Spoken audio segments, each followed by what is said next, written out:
What's up, guys? It is JZNES. We are back again. We're talking about some Snake Eater. We're gonna get to that in a second here. I'm wearing a belt on my fucking head because this is my infinite ammo bandana or whatever. I'm just trying to find like something I can use as a bandana, and I'm like, I'm gonna use this goddamn belt. Da, da, da.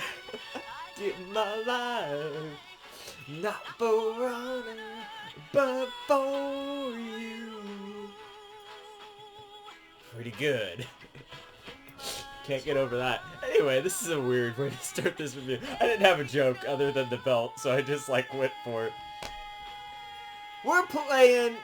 God, I said it. We're playing Snake Eater. I didn't even mean to do that. I was actually just gonna say we're talking about or reviewing Snake Eater, but I said we're playing Metal Gear Solid 3. Snake Eater! There it is. Anyway, we're playing that. We're playing Snake Eater! Playing that. I just want to listen to the song now. Alright, this is the much anticipated sequel to the weird game that was Metal Gear Solid 2. I feel like this is the, this may not be an apt comparison, but this is the Twilight Princess to the Wind Waker. You know, everyone was like, I have to play as Raiden in Metal Gear Solid 2. The graphics suck on the Wind Waker. Then they saw Twilight Princess and they're like, whoa! Freaking out and shit in the thing.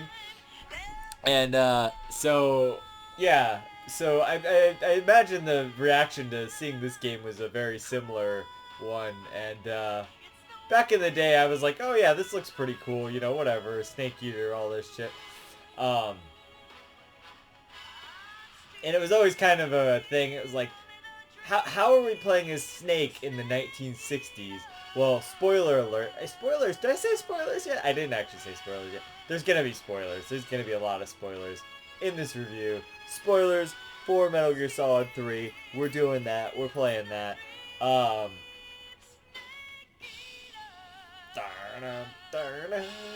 It's classic. That is very classic right there. There might be some spoilers for Metal Gear Solid 4 as well. Here, I'm just gonna front load this with the Metal Gear Solid 4 spoilers. So these are the spoilers for Metal Gear Solid 4, and then I won't talk about that much anymore. So, the Metal Gear Solid... I'm spoiling Metal Gear Solid 4 here. The fight at the end with him and Ocelot... I know I'm also spoiling Metal Gear Solid 3. I already said spoilers for that, but... the fight between him and Ocelot, the boss... The big boss... sorry, another spoiler for Metal Gear Solid 3. You end up finding out that Snake is Big Boss. That's why you're in the 60s. This Snake, Big Boss, when he's fighting Ocelot at the end with the CQC kind of stuff, and even when he's fighting the boss, it's very reminiscent. Is this gonna fucking do this to me? Are we kidding? You're fucking kidding me right now. Come on, just play the whole thing. It's gonna play Snake Eater again. Nope. Play the Metal Gear Solid thing. God damn it. I couldn't help but notice that was really similar to the fight. Spoilers.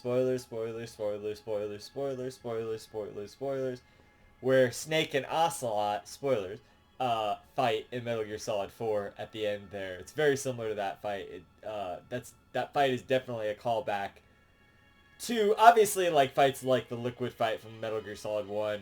In Metal Gear Solid 2 it was the Solidus and Raiden fight. But, you know, in Metal Gear Solid 3 you actually get two of those fights. You get the really significant one with the boss at the end. And then you also get the one with Ocelot after that, which is very fitting because Ocelot then later, you know, at the very end of his life, spoilers, at the very end of his life, fights Snake's son, the son of Big Boss. So it's this, like, perfect cycle, comes full circle. And also, they play the song from the Virtuous mission in that part, at the very, like, the part that they play, the song, the epic song that they played when he's, like, descending for the Virtuous mission. They play that in the Ocelot part at the very end. And so it's just this, like, really perfect circle of not only the music, but also the action and the characters. because Ocelot's kind of one of the first characters that you run into that's like one of the bosses or whatever. So yeah, it's perfect in that sense.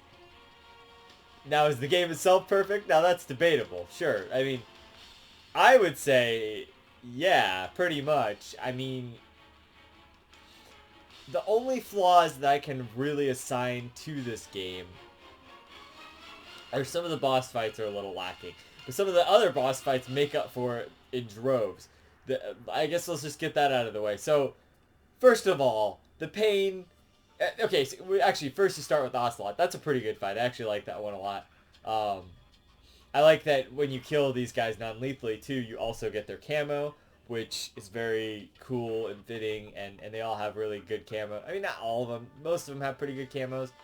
The ones that are worth doing it for, like Ocelot, the Pain, I would say the Sorrow. I mean, you can't really not kill him non-lethally. It's worth going through his thing, though, to do that.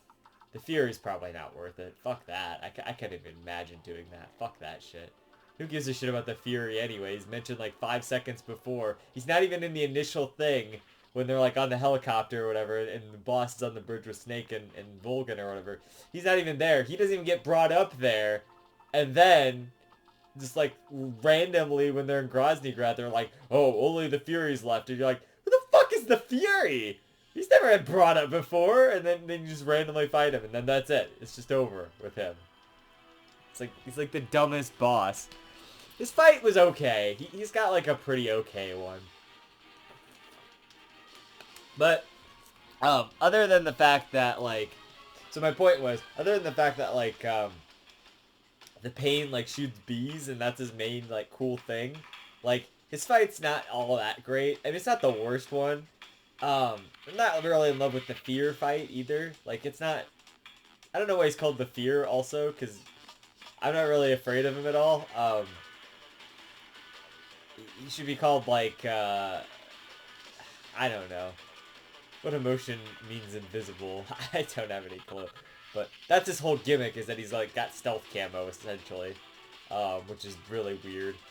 Also, okay, spoilers for Metal Gear Solid 5, a little bit, sorry. But also, it's really dumb how they tried to retcon this shit in Metal Gear Solid 5. Like, oh, they've got parasites, and that's how they got all these powers. And it's just like, dude, nobody cared. Just let them have cool powers.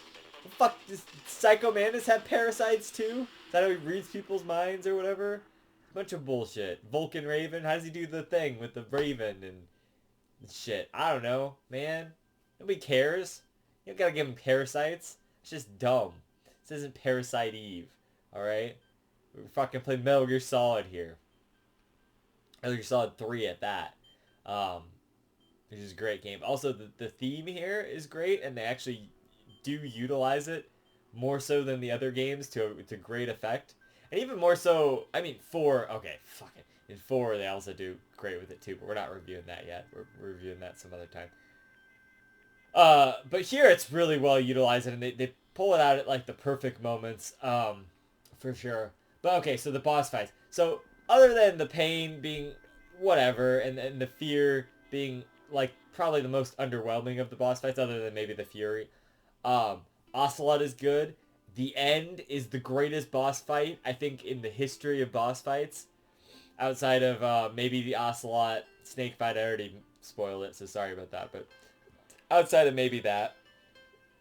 But mechanically, holy fucking shit. There's 3 areas for this fight that are just like, he could be in any of these areas. And you have to, like, use all of your survival skills to even figure out where the fuck he is. And usually, a lot of the time, I just use the directional microphone, which isn't really, like, the most hardcore way to do it, but, like, that's a way to do it. But, like, you can see his footprints everywhere. There's, like, so many ways to figure out where he is. Actually, and if you want to cheat, like, hardcore, you just type in the Konami code on the fucking map screen, and it'll show you right where he's at. And the map screen has his locations that he could be at, potentially, after he's kind of, like, been near there or something. They, like, show up on the map or whatever, if you've trekked through that territory or whatnot. So that's pretty fucking cool. Like, damn, man, like, what a fucking cool fight. And then the fact that he's just sniping you, he's, like, pretty much omnipresent. He can like see basically everywhere, and he falls asleep every now and again because he's a fucking like 100-and-some-year-old man. You know, like um, just the quiet and the atmosphere. It's like the fucking coolest stealth fight you'll ever experience in a game. You're trying to find him, and he's constantly watching for you, and it's cool because he doesn't even kill you. If you like if you get hit with his little darts or whatever, they're like non-lethal, so you'll just like get knocked out and you'll wake up and you'll come back and he'll be like, welcome back or whatever, and then like you just fight him again. You can leave the fight and come back and he'll still be like at the same health if you didn't leave for that long. It's crazy, man. And doing it non-lethally like gets you his gun, and then also sneaking up on him a bunch of times gets you his camo. Why is this not fucking playing as a goddamn playlist? All right, I'm starting this over. Fuck this. I don't understand this at all. It's a playlist. Play the playlist. Swear to God. Seriously. Okay. Hopefully it plays the playlist. I don't know. Anyway, gonna ruin my fucking talk about the end, the greatest boss fight ever. And then like if you choose to go for the non-lethal route like I did, he can at some point he can like summon energy, like solar energy from the sun, or no, it's like from the forest. Like he gets the strength of the forest back into him, and then it'll like refill his health or his stamina gauge like slowly. Not to mention that you can really cheaply kill him in two separate ways. So very early on in the story, there's an early opportunity if you go to the side area to get a sniper rifle. If you go to the side area, get the sniper rifle, and then right after the cutscene, he's sitting there for like a few seconds. It's like not even, you don't even have a big window to do this before they wheel him back in and you have no opportunity to do this. But you can just snipe him right there and kill him, and you don't even have to fight him later. Ocelot's troops will actually be there in that same jungle later, which I've like done once, I think, in my entire like playing this game. So yeah, so that's really fucking cool. And also, there's a way you can set your console forward to a date and time to where he like if you just set it forward a few weeks or whatever, once you've engaged in the fight, he'll just die of old age, which is another way to kill him. There's so many interesting things about the end fight. The end fight just shows like how weirdly bad some of the other fights like the pain and the fear are, because there's like not a lot of like variable ways to like do anything to them. Even the Ocelot fight had like you had like beehives that you could shoot down, or you could shoot off his hat, and then he'd like have to go pick it up or whatever to do that. And sometimes he'd like engage you in quick draws or whatever. Like that's all really interesting. There's not a lot of interesting stuff going on in the pain and the fear fights, and not even the fury fight. There's not even a lot going on there either. All the lackluster ones are the ones that it felt like they didn't really put a lot of thought into. They were just boss fights. They're like, oh, okay, we got a guy with bees. What do we do? Okay, he shoots bees. Cool. Whatever. Fuck it. I was gonna say, I swear to God, if this doesn't go into the next song. Apparently we fixed it. Good. Alright. So, yeah, the end fight is legendary as one of the greatest boss fights of all time. And potentially my favorite boss fight of all time. That I would really love to do a list of like best boss fights if I could really think about it. You know, I have to really sit down and like remember some really great boss fights, but at some point I'd really like to do that, and the end would certainly be high on that list. Other than that, the fucking Shagohod fight at the end is awesome. The escape sequence is one of the greatest things in video games. Just all of the cutscenes, the whole ending to this game, the whole like last like 3 or 4 hours of this game is pure like bliss of gaming. Maybe the Eva section where you're like dragging her through that forest, maybe that's a little like lackluster as a part in that thing. The whole escape sequence is just pulse pounding fucking action, and then they intersperse it with cutscenes where Ocelot's trying to chase you out, and Snake like saves his life or whatever, and that's really fucking cool. Where he like shoots the RPG at the debris coming down, and saves Ocelot's life. And of course, of course, the best ship would be Eva and Ocelot, or even Ocelot, Eva and Snake, Big Boss, that is. But you know, second best ship, Bossalot or Big Bossalot or whatever. We all know that, right? That's the ship to be in on. Because like, just watch the way Ocelot looks at Big Boss in this game, and he like looks up to him the whole time, and he's just constantly striving to be better than him. But just the way they look at each other sometimes is like, these two are into each other, right? Like this has gotta be a thing. It's pretty obvious. But anyway. But Snake does bang Eva at the end, so that's cool, I guess. Then she fucking betrays him. Eva! Come on, like what the fuck? But yeah, that's her character, you know. So she's a good character though. I like Eva. Now, best waifu of Metal Gear or whatever, like we were having that conversation before in the 2 review, and I don't know, she's pretty up there. I would probably put her as my best girl in Metal Gear. Eva, because she's pretty good. She's pretty awesome. I don't like that she betrays Snake, but I don't think she likes that she betrays Snake either, so. And she gives, like, the best, closing monologue in the ending there. About the boss and how she was, like, this really true patriot. And if you don't cry at that part where fucking Snake is sitting there and he sheds the single tear and he's like, you know, saluting the boss, and he set the Patriot gun there for her. If you don't cry at that point, like, I don't know what the fuck's wrong with you. You're made of steel or whatever, made of stone, or is that the expression? Anyway,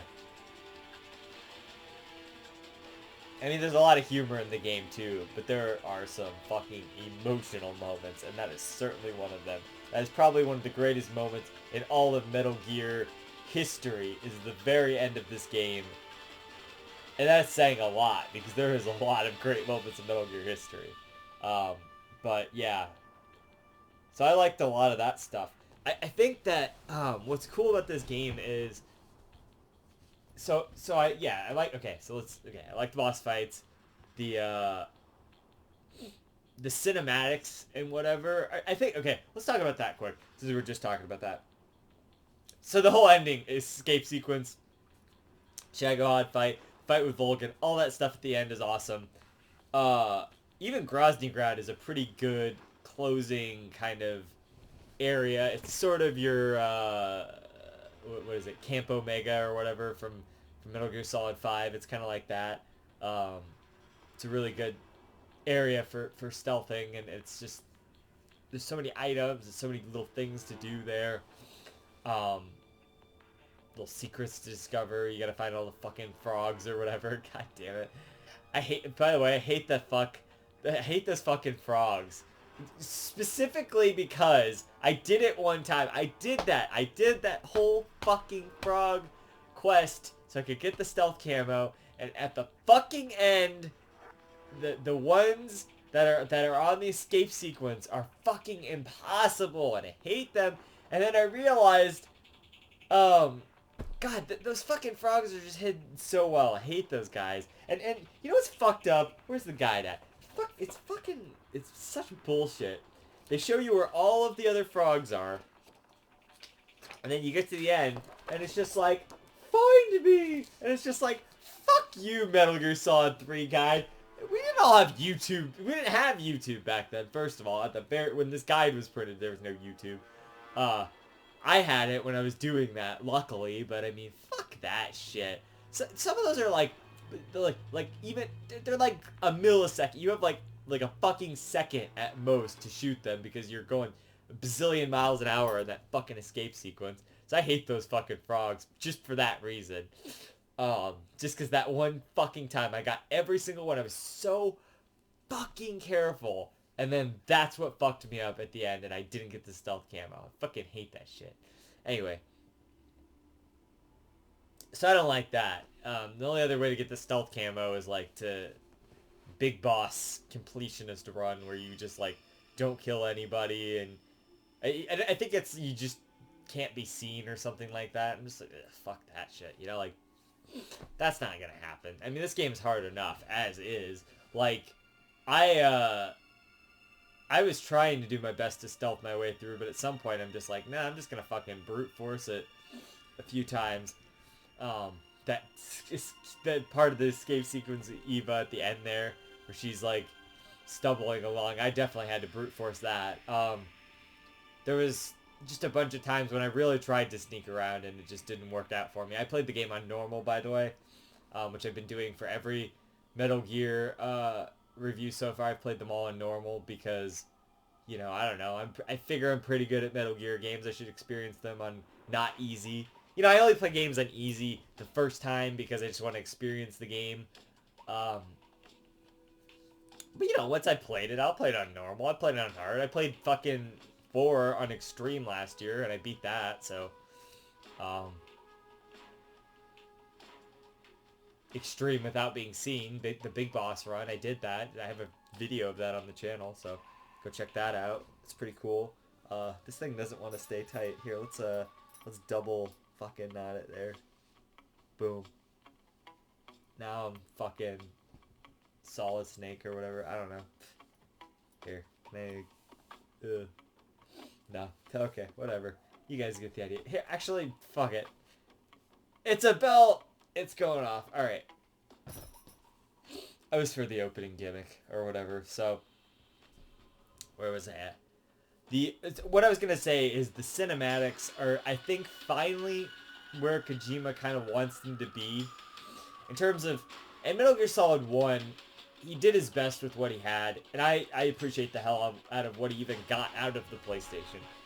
And he was really limited at that point to the technology he had. In Metal Gear Solid 2, he could obviously do a lot more. And he did a lot more.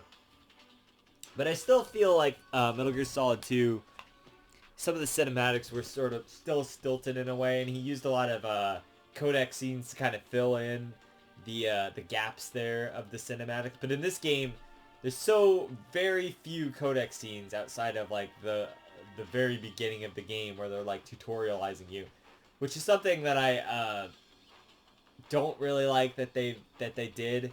I mean, they kind of did it in the other ones too. They didn't really do it in 1 at all, but there is a sort of semi-lengthy section in 2 where Otacon's like, here's how you use this stuff and this stuff. It's like, I already knew that though from 2, and I've already played these games like a zillion times. So like, I don't need you to fucking tell me. So I just usually just skip through that stuff. But then it turns out that after all of that, here's how you use the item stuff is like the boss like talking to Snake and whatever. So it's like, okay, so I guess I gotta listen to all this fucking shit. Very minimal codec calls though, comparatively that is. There's not like super long ones like there is in Metal Gear Solid 1 or 2. He kind of has scaled that back in favor of cutscenes and cinematic stuff, which he can kind of finally pull off, is what I'm trying to say.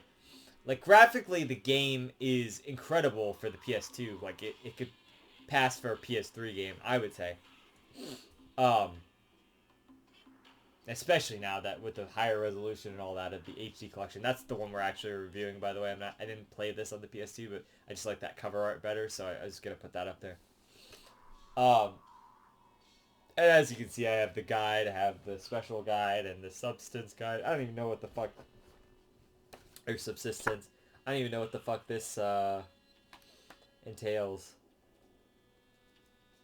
Yeah, it's just some extra content stuff. I don't know. I guess most of this is Metal Gear Online or whatever. But it was $3, so I had to get it, of course.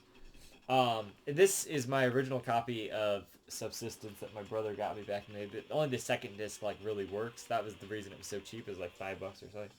And then, That one I had to buy later on. And this is obviously my original HD collection, which came out in like 2012 or something. So, um, let me think. So, yeah, like graphically, the game looks fucking incredible for PS2. Um, so my point was, I feel like this is the point where Kojima finally got to the point where he's like, he could use all of the graphics and all of the high budget and whatnot to actually make the cinematic sort of elements and scenes that he wanted to make, and it really shows with the action and the environments and just how detailed stuff is and the character models and stuff. It just all looks really great, you know. So I have to give it that. Um, you know, and of course it looks better than two, but it was only a few years after two, but two was at the beginning of the console generation as well, so that's really cool. But I feel like they really knew the hardware by the end of it, because like fuck, like it looks really really good, especially on the HD collection. Like damn. Um,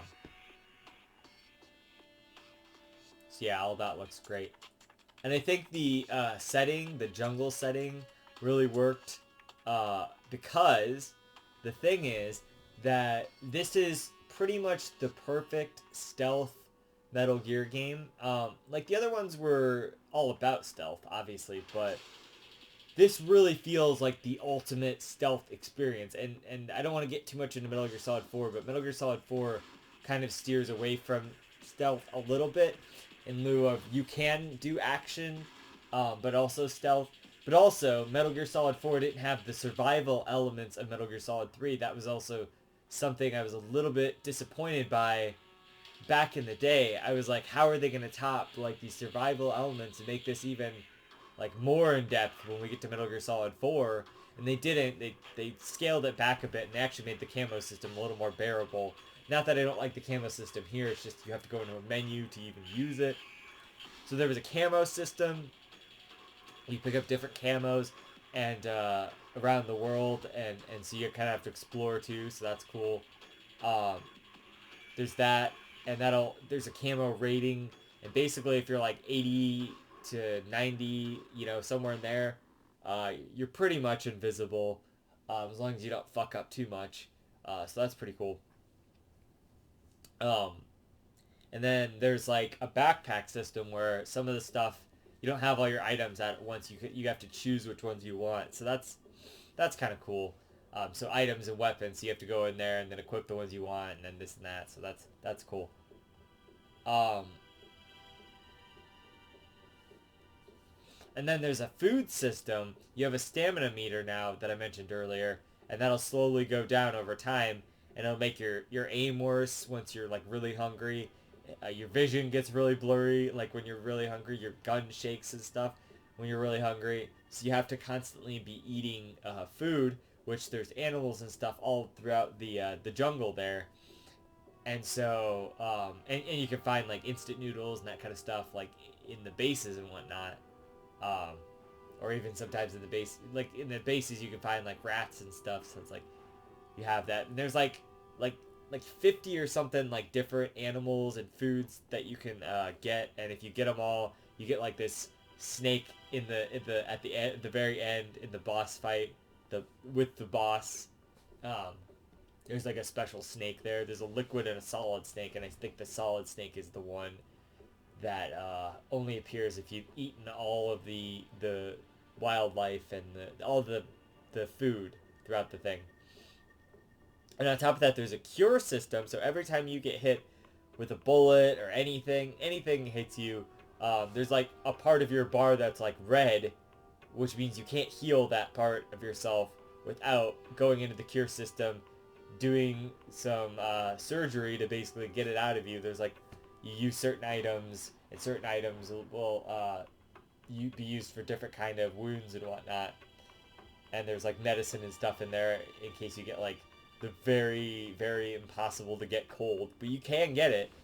You can get a cold in like most Metal Gear games, but it's like really really really hard to get in this game. But I've seen I don't remember what the name of the channel is, but I've seen them do it. that Metal Gear channel that does like all of the really interesting stuff about Metal Gear. I know that's really specific, but just look up like how to get a cold in Metal Gear and Metal Gear Solid 3 and you'll see what I mean. That guy's awesome. You should go subscribe to him, by the way. I don't think he really puts out videos much anymore, but um, his like compilations of like the codec calls and stuff and like all the interesting stuff in Metal Gear Solid 3. 3 especially he's done. He's done the other ones, but like 3 is the one he's like really done really in-depth videos and like interesting codec calls, interesting like here's how you get all the animals, this and that. Like he did a bunch of shit with 3. That just shows you how much depth there is to this game. So purely from a game angle, and there's all these survival elements, and the fact that stealth now is more based on your environment. You have to really blend into your environment, which they never really did other than in Metal Gear Solid 4 much before or after this point. And in 4 it was more so just like you crouch up against something and you're that color now. You know, you can have basically all camo. It's just like they had the camo system, but it wasn't like as in depth. So you know, whatever. But I like that too. It's just a more streamlined way of doing it. It's just like this is so there's so many elements here that you have to like keep track of and stuff. And I like that. I think that it's cool that it is so in depth.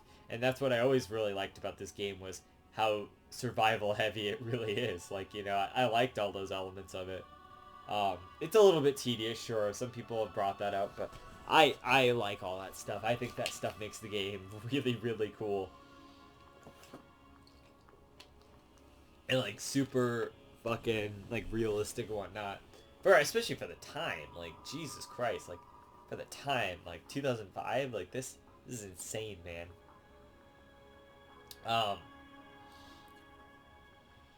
So yeah, I like all of that. And the gameplay is even improved. The guards have like way better perception, and you don't even have like your Soliton radar. You have something like that. I never use it though. I like going through and having to like look around for the guys and whatnot because the level design is really built for that, and I think that's just really cool. Sometimes it's a little hard to see certain guys, and then they'll catch you pretty easy, but mastering this game and the areas and where the guards are and stuff is just there's so much more to think about than the other games, and I think that's really cool how they really expanded on the level design and the gameplay and whatnot. And there's like little secrets, not like secrets, but there's like little ways to get around certain obstacles. Like there's like this electric fence or whatever where there's a hole in the fence at one point, and then there's also a gate on this other fence. But you can also shoot out these little boxes on the side, and it'll shut off the electricity so that you like don't get shocked or whatever. So that's pretty cool. So yeah, just little things like that. There's a lot of like little details and Easter eggs and stuff strewn about, which I think is really cool. And yeah, just everything like that is really cool. I like all the weapons too. There's actually a good variety of weapons. You get a shotgun in this game finally. Like, never had one of those in any other Metal Gear games. So you get a shotgun. The sniper rifle is cool. You can get a non-lethal sniper rifle, which is awesome. Oh, you could get that in 2, I guess, as well. But this one's better because you get it from the end. So there you go. You can get a rocket launcher, of course. You can always get that. You have like this SIG spray that like is a non-lethal way to like knock guys out. I think that's pretty cool. You have like a scientist outfit where you can just like infiltrate as a scientist. There's like this one part where you have to dress up like this like Raiden's ancestor or something. I don't know if he's even related to Raiden, but he looks exactly like Raiden. You basically have to kidnap him and steal his garbs and whatever, and pretend like you're an officer, which is pretty funny. You have a Raiden mask from the start, and if you choose, there's 3 things. It's like if you choose like I like MGS1, it's like one thing. And if you choose like I like MGS2. It's like he's wearing the Raiden mask in the intro cutscene where he like jumps out of the plane and whatever. And they even mention it in like the Kodak call. He's like, "Oh, you can take off that ridiculous disguise now," or whatever. He's like, "Yeah, this doesn't feel right." And then he just rips it off, and it's like, you know what I like is that David Hayter is voicing Big Boss here. I know that later on they were like, "Oh, well, we always wanted somebody else to voice Big Boss," but it's like, fuck that, man. I like David Hayter voicing Big Boss. I mean, you know, you should have done that from this game on if you were really gonna do that, but nah, fucking, I like that he's voicing that he voices Big Boss here, which is cool. All the voice work is pretty exceptional too. I like Eva's voice actress a lot. I like you know, all of them. Zero, and I don't really use the codec much in this game, but there are some pretty funny and interesting codec sequences. You know, like the box thing, and then like all the movie stuff, and just all of that stuff is really interesting. Um, and Sigint, the guy who's on your team, ends up being the DARPA chief, so I guess that's significant or whatever. That's kind of neat. I guess I didn't talk about the Sorrow. The Sorrow is like this really cool boss fight where it's not even a boss fight. You're just like walking forward on this river, but you get to see all of the enemies that you've killed thus far and all of the bosses. Even if you haven't killed them, you still get to see them. But that's just really cool. It's really unique. Like, who the fuck's ever done that shit? Um, there's a really cool little Easter egg where when you're in the after the torture sequence, you're in this prison cell. You can like throw the food through the little window there, and it's like Johnny's ancestor or whatever. It's like his grandfather or some shit. And he like has a little heart to heart moment with you about like how the war is like. He's not for the war and he just wants to go home and see his kid or whatever.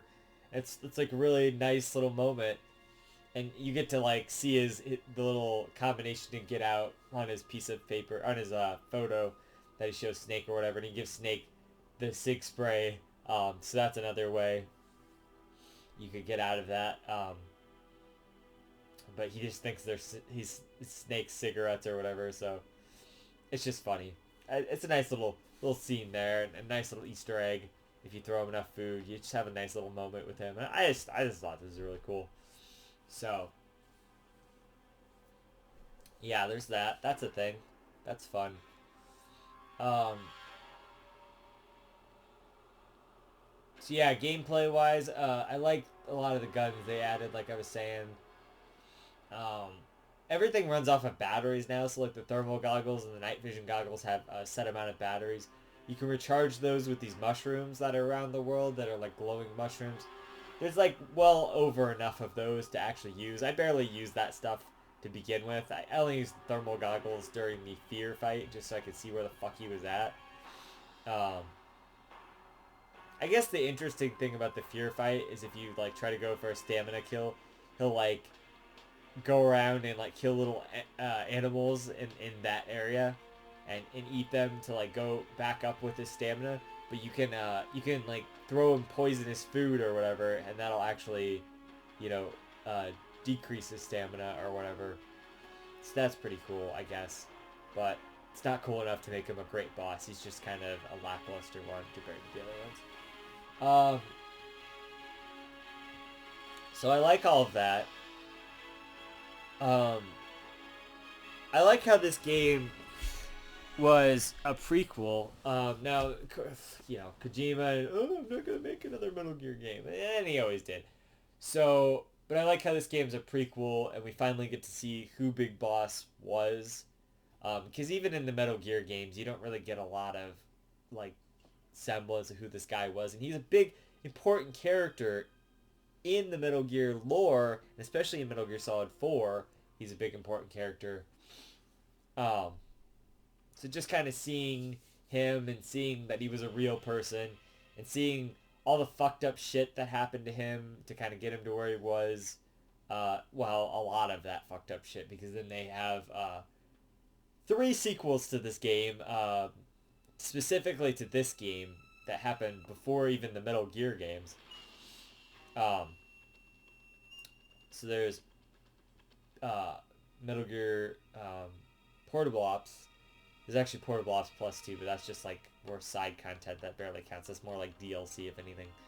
So there's Portable Ops, and then there is Peace Walker, and then 5, and also Ground Zeroes, obviously. So all of that kind of fills in Big Boss's story. So you play as Big Boss in more games than you play as Solid Snake, Raiden, or anybody else in the entire series. I mean, Ocelot is in more games than anybody, but you play as Big Boss more than anybody in any of the games. So, I mean, technically, it's you only play as him 3 times, but that's a spoiler for Metal Gear Solid 5. So, anyway, um,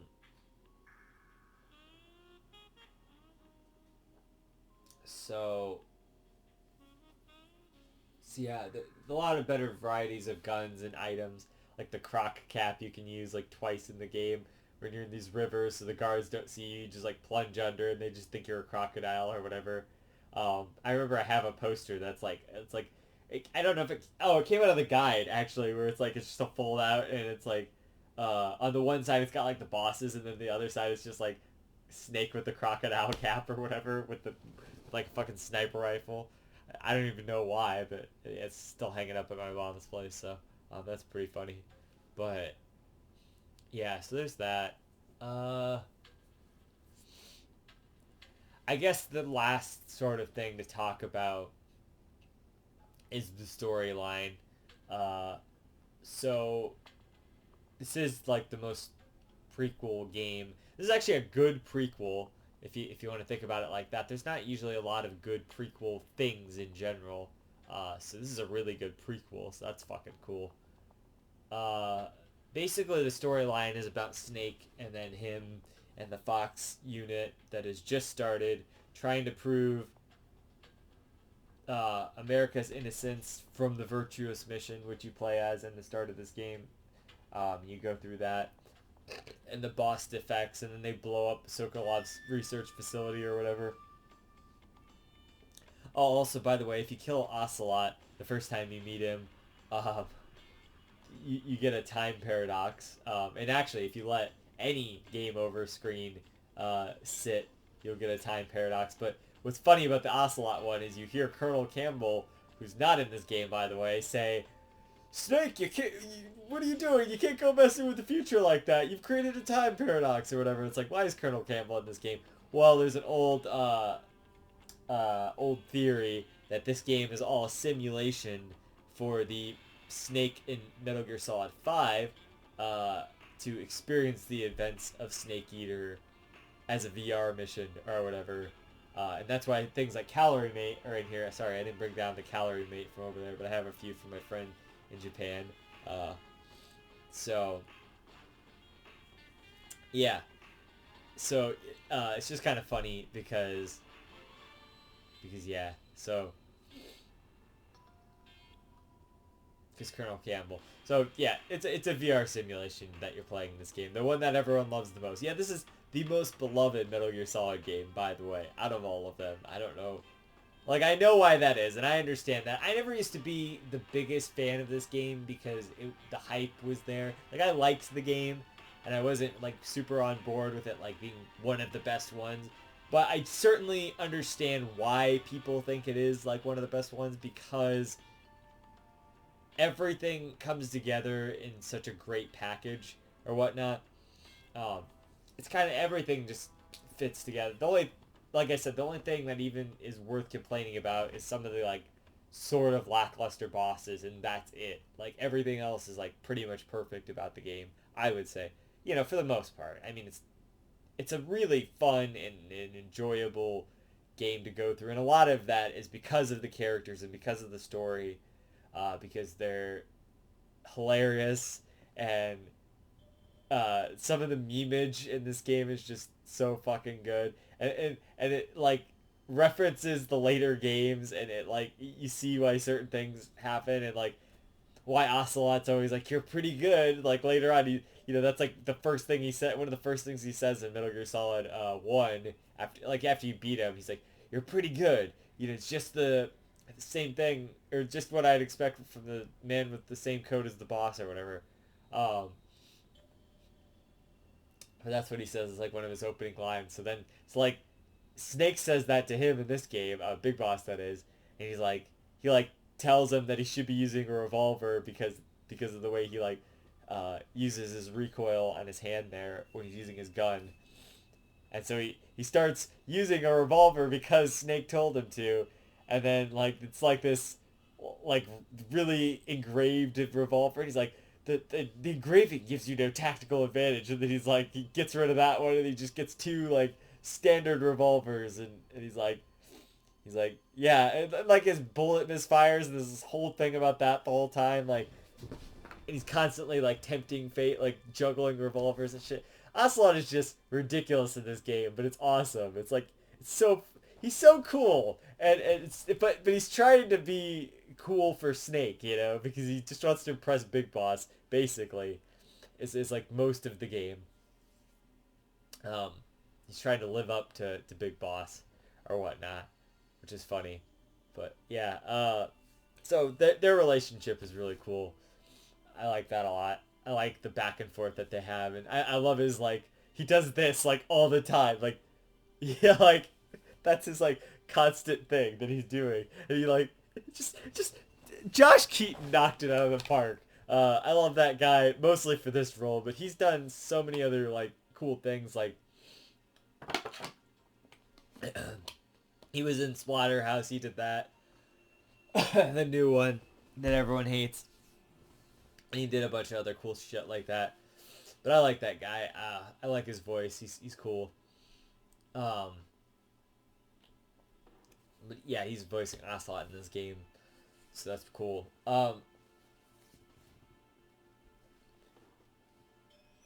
Yeah, but I just sorry.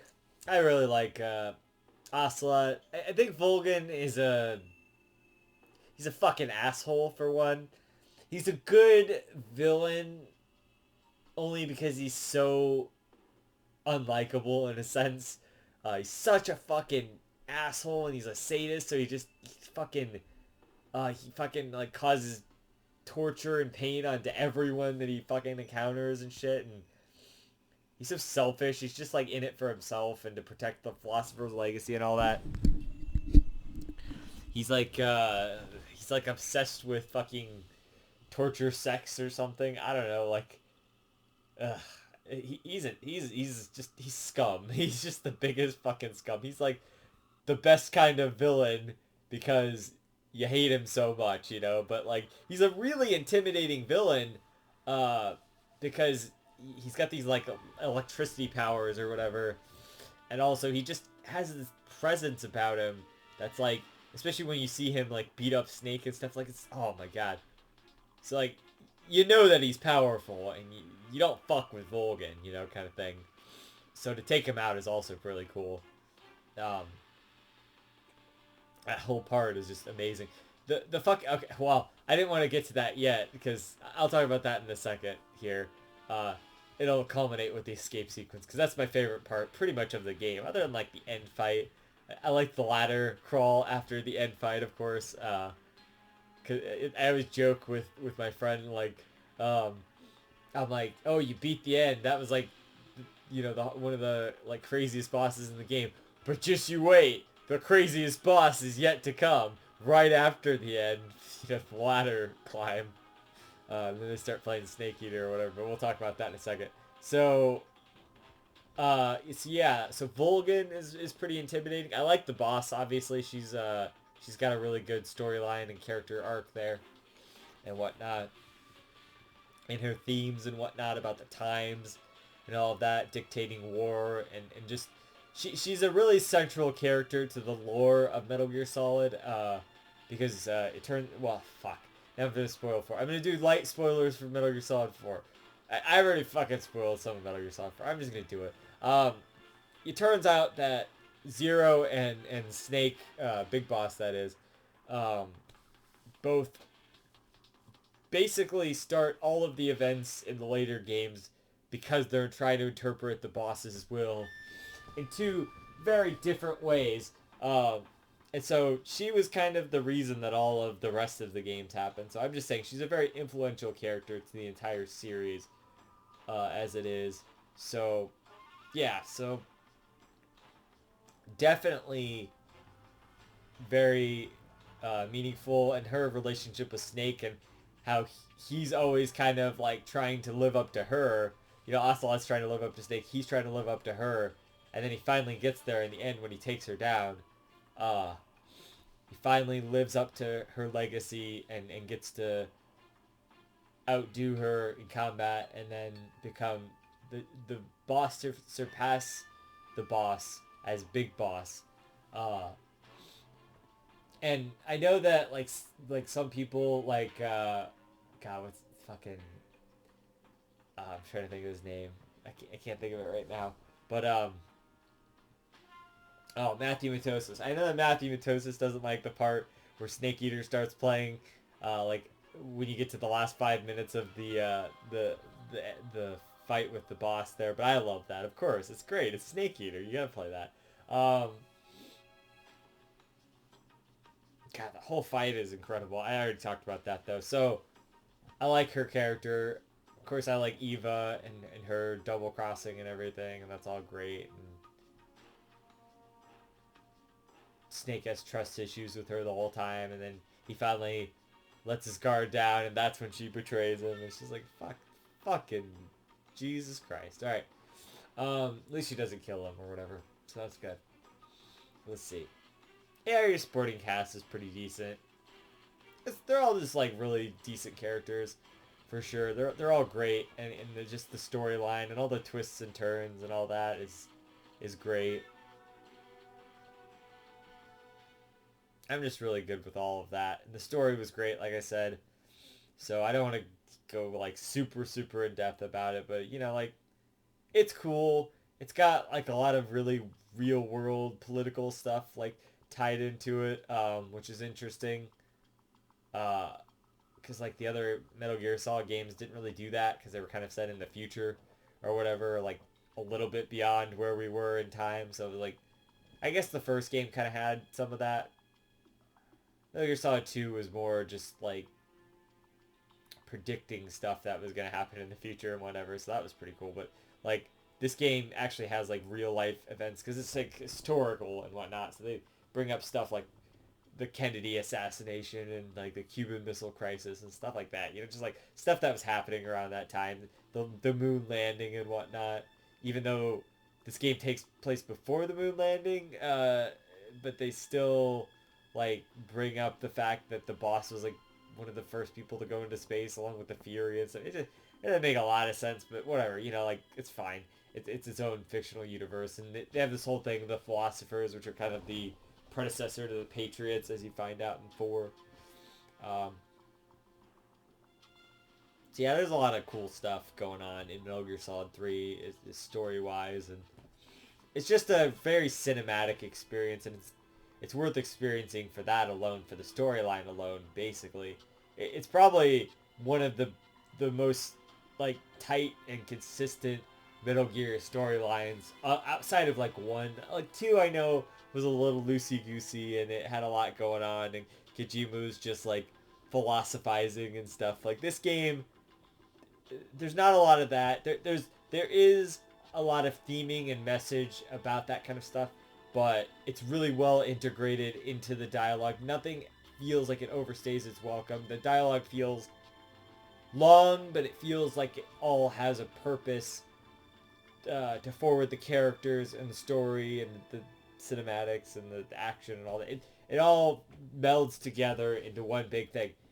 And now, so that's all great. So now let's talk about the element that I've skipped out talking about so far, because the music is what really ties everything together perfectly, especially in the escape sequence. Not only that escape sequence, but the emotion in the emotional scenes, like when the song that plays when you're like listening to Eva's message or whatever. I used it in my Nuzlocke, the really sad song, and then there's like the the version of the Metal Gear Solid theme that they play, like within the ending, there is just so powerful and so good, and it's like one of my favorite Metal Gear tracks, which is saying a lot. Um, all of the action songs are fucking incredible. The like encounter theme is great. Like the boss theme is great. Um, anytime a cutscene is playing that has a music going on is great. But especially in the escape sequence, I think that escape sequence is powerful as it is for every reason. It perfectly shows off all of the whole ending perfectly shows off all the strengths of the game, which is everything in the game. All the strengths, the cutscenes, the characters, the uh, the uh, the music, obviously. Is my point. It ties it all together. The action and the gameplay, even all of that stuff is culminated perfectly into the ending, and I think it's just one of the best video game endings for that. The last like few hours of this game, especially the escape sequence, just because everything comes together. It's all coming together now. Like that kind of thing.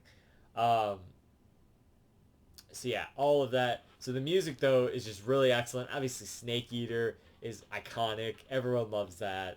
Um, I like the song with the virtuous mission, like I was talking about earlier. I think that song is fucking badass as shit, and it makes the opening of the game like incredible. Just all of the music is fantastic, but especially the song with the escape sequence is just some of my favorite stuff. Like it's so good.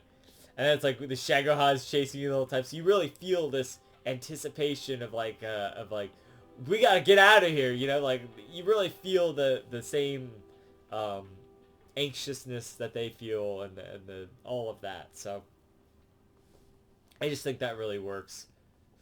Um, is it the best Metal Gear soundtrack? Probably not, but it certainly can be in contention for it. If I personally think one, but like three could could possibly be the best one. Four's got a lot of good tracks too, but there's a lot of them that like are just more backgroundy as well. I feel like a lot of these tracks are like really notable. So I don't know. Like four's got a lot of really great songs too, but we'll talk about that when we get there. So I don't know. It's in contention for the best like Metal Gear soundtrack for sure. Um, so overall, like I really like this game. I don't really I'm not like on the level of like loving it as much as everyone else, I guess, because everyone thinks this is their favorite game. My friend Mayab, it's his favorite Metal Gear game. My friend Jameson, that was his favorite Metal Gear game, which is funny because he was actually wanting to skip this one to just get right to 4. And I'm like, oh, we could do that. And then we ended up playing it, and he's like, wow, that was like my favorite one. So I'm glad that we actually played it.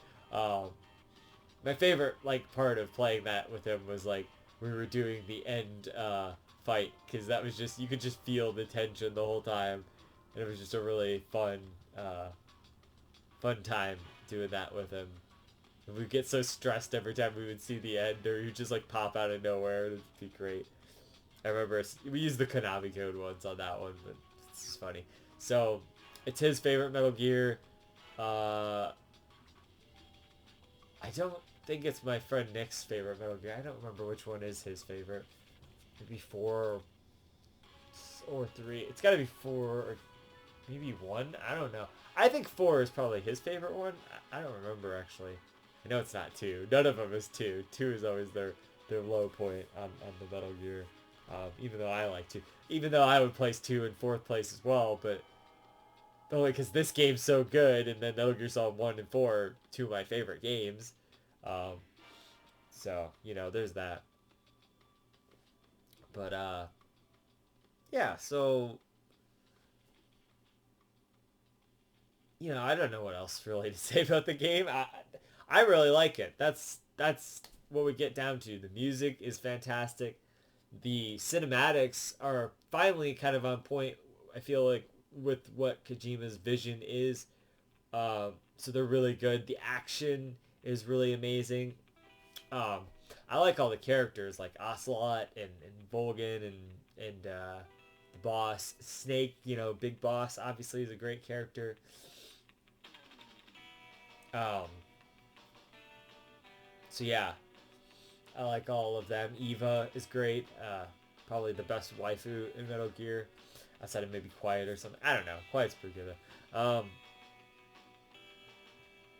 Eva's good. So the characters are good. The storyline is really excellent. It's a great prequel, which is not a thing that usually happens. Um, the gameplay is fucking excellent. They took all of these really excellent stealth mechanics and they expanded to have all of these other things like camouflage and food and this really survival element to it, and I thought that was really interesting and unique and really cool. Um, so yeah, overall, it's just a really, really great Metal Gear game, and it was just a great game in general, uh, for sure. And it just really holds up super well, and it could be argued as the greatest Metal Gear game for sure. And I definitely, after last year and after playing it again in the context of the Metal Gear games, I definitely kind of had a moment where I remembered why it was so good, and I was really happy with it. So yeah, I really like this game like a lot. Obviously, I'm gonna give it a 10. Like all the Metal Gears are 10 to me. The four main series Metal Gear Solid games are 10s to me. So I'm gonna give it a 10. But yeah, just it all comes together into a perfect sort of package.